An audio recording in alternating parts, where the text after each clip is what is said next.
প্রিয় বন্ধুরা, আজ আমি আমাদের গ্রামে কিভাবে যাই, ঈদে কিভাবে গেলাম এবারের ঈদে, এটাই তোমাদের সাথে শেয়ার করব। একদম রিজার্ভ ফরেস্টের মাঝ দিয়ে আমার গ্রামের বাড়িতে যেতে হয়।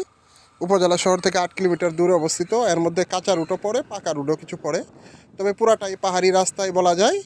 আমরা একদম রিজার্ভ ফরেস্ট, শালবন বা গজারি বন যেটা বলি, এর ভিতর দিয়ে যে বর্ডার রুট, এটা দিয়ে এই রুটটা কিন্তু খুবই ভয়ানক। এই রুটে কিন্তু খুব সচরাচর হাতি চলাফেরা করে, যেহেতু সংরক্ষিত বনাঞ্চল বাংলাদেশ বন বিভাগের। এরপরে আমরা পাকা রুট থেকে কাঁচা রুটে গেলাম। কাঁচা রুটে আরও অবস্থা খুবই খারাপ।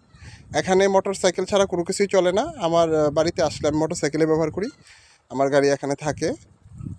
খুবই কাঁচা রুট, পাশে নালা দেখতেই পাচ্ছেন। নালা বলতে পাহাড়ি ঝিরি এটাকে বলে। বট গাছ এবং শালবন এগুলো সংরক্ষিত বনাঞ্চল, কিন্তু বন দস্যুদের দ্বারা, ভূমি দস্যুদের দ্বারা অনেক জমি, পাহাড়ি জমি এগুলা দখল হয়ে গেছে। এটা অন্য সময় আমরা কথা বলবো নি। আসলে এটা একটা আঞ্চলিক সমস্যা। আমাদের রুটগুলো এতটাই খারাপ যে সব জায়গায় আমি ভিডিও করতে পারতেছি না। মাঝে মাঝে আমার গাড়ি চালানোর জন্য আমি আমার ভিডিও অফ করতে হচ্ছে। সামনে একটা না, একদম সরু নিচু একটা এলাকা আছে, এখান দিয়ে মুভ করাটা খুবই কঠিন। পাহাড়ি লাল মাটির রাস্তা, খুবই পিচ্ছিল হয়।